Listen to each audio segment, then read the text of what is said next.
Jain sir. Sir मैं ओम प्रकाश जाट राजस्थान के नागौर जिले का निवासी हूं सर, और मुझे गुजरात कैडर आवंटित हुआ है। और कोरोना महामारी के दौरान मेरी फील्ड ट्रेनिंग गुजरात के वलसाड जिले में हुई थी सर। सर इस महामारी के दौरान हमने देखा आपने कि ये जो तनुश्री और दास के पास से गुजरात जान लिया कि नहीं जान लिया? सर जाना सर, जो है मैंने खुद भी जाना, इनसे भी जाना और मेरे गुजराती दोस्तों से भी जाना सर। अच्छा। सर इस महामारी के दौरान क्योंकि वलसाड एक प्रमुख औद्योगिक केंद्र है, तो बहुत सारे माइग्रेंट वर्कर्स वहाँ रहते थे सर। तो इन माइग्रेंट वर्कर्स को ना सिर्फ स्वास्थ्य संबंधी चुनौतियों का सामना करना पड़ा था, बल्कि इनको बेरोजगारी और भूखमरी का भी संकट इन पर आया था। तो ऐसे समय में आपके मार्गदर्शन में वलसाड पुलिस ने बाकी प्रशासन की इकाइयों के साथ मिलकर बहुत ही संवेदनशीलता और सक्रियता के साथ काम किया था सर। इस समय मैंने ये सीखा कि एक खाकी के पीछे छुपा हुआ एक संवेदनशील इंसान मुसीबत के समय बियॉन्ड कॉल ऑफ ड्यूटी जाकर जनता की हर तरह की समस्याओं का समाधान करने के लिए 24 घंटे तत्पर रहता सर। सर आपकी सुशासन की परिकल्पना के अनुसार किसी भी जनता की हर समस्या के लिए एक सिंगल पब्लिक इंटरफेस होना चाहिए। इस महामारी के दौरान वो सिंगल पब्लिक इंटरफेस वो पुलिस थी, और हमने इस जिम्मेवारी को बखूबी निभाया था सर। सर मैं आपके सामने कुछ तथ्यों का उल्लेख करना चाहूंगा सर। वलसाड में माइग्रेंट वर्कर्स के लिए जो हमने खाने पीने की व्यवस्था करी थी, उसमें हमने बहुत सारे देश भर से जो आर्थिक जो मदद आई थी उसको चैनलाइज करके बेनिफिशियरीज का आइडेंटिफिकेशन करके उनमें वल्नरेबल सुनाई नहीं एरिया असाइन कर। हाँ ठीक है, सुनाई दिया। इंडिविजुअल डोनर को एक एक एरिया असाइन करके टोटल 30,000 परिवारों को 2 महीने से भी ज्यादा समय के लिए उनके डोर स्टेप पे राशन की डिलीवरी करी थी सर।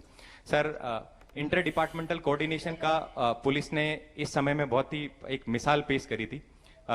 सर आपकी जानकारी में लाना चाहूंगा कि इस समय वलसाड से टोटल 61,000 माइग्रेंट्स को उनके घर भेजा गया था, जिनमें पुलिस ने भारतीय रेल और प्रशासन की बाकी इकाइयों के साथ बहुत ही कोऑर्डिनेशन के साथ काम किया था। माननीय, आपके संदेश के अनुसार पुलिस ने इंडस्ट्री और माइग्रेंट लेबर के बीच में इंटरफेस का भी काम किया। हमने इंडस्ट्रीज के लेबर रिक्वायरमेंट का असेसमेंट किया और माइग्रेंट की स्किल मैपिंग करके उन दोनों के बीच ना सिर्फ लेबर्स को रोजगार मिला, बाकी जो डिस्ट्रेस माइग्रेशन, जो भय का वातावरण था, वो भी कम हुआ सर। माननीय, आपके संदेश के अनुसार हमने स्लम एरियाज में जाके घर घर जाकर मकान मालिकों से ये गुहार लगाई कि वो इन माइग्रेंट लेबर्स का किराया माफ करे, और मुझे इस देश के नागरिकों पर गर्व है कि उन्होंने इस रिक्वेस्ट को अपना राष्ट्र धर्म समझकर स्वीकार किया था। जैसा कि सर आपने कहा था कि हमारी सबसे बड़ी पूंजी जो जनता का हमारे में विश्वास है, वही हमारी सबसे बड़ी पूंजी है, और हम इस पूंजी को बढ़ाते जाएंगे। और सर अब मुझे याद है जब हम आपके निवास स्थान पर मिले थे, तो आपने ये बोला था कि पुलिस की एक ऐसी इमेज होनी चाहिए कि कोई भी आम आदमी उनसे आके मिल ले, वो भय नहीं दिखना चाहिए, वो हेल्प के अकॉर्डिंग चलना चाहिए। तो वो जिम्मेवारी हम बखूबी निभाएंगे, हम आपको इसके लिए आश्वस्त करते हैं। जय हिंद सर। आप लोगों ने इस समय ये काम किया है। एक बात और देखी होगी आपने कि हमारे देश में समाज की शक्ति कितनी जबरदस्त है। सरकार से भी अनेक गुना शक्ति समाज में होती है। और आपने इस पूरे संकट काल में जब फील्ड में थे, तो आपने ऑब्जर्व किया होगा, आज भी अगर उस चीजों को स्मरण करें तो करिए, हो सके तो डायरी में लिख भी दीजिए। समाज की सक्रियता के कारण सरकार पहुंची हो या न पहुंची हो, व्यवस्था पहुंच पाई हो न पहुंच पाई हो, समाज का कोई बंदा वहां जरूर पहुंचा होगा और उस गरीब के आंसू पहुंचने का काम किया होगा, भूखे को खिलाने का काम किया होगा, मरीज की दवाई का काम किया होगा। ये आप सबने अनुभव किया होगा। हमारे देश की ये सबसे बड़ी विशेषता है। और मैं आपको एक अनुभव सुनाता हूं। जब कच्छ में भूकंप आया, तो मैं तो उस समय मुख्यमंत्री नहीं था, लेकिन एक वॉलंटियर के रूप में मैं वहाँ काम करता था। तो कई विदेश के लोग भी वहाँ काम के लिए आए थे। अनेक देशों की संस्थाएं वहाँ काम कर रही थी, लेकिन वो अपना शाम को 5-6 बजे के बाद काम बंद कर देते थे और अपने अपने टेंट वगैरह साथ में ले आए थे। वो स्नान वान करके वहीं पहुँच जाते थे।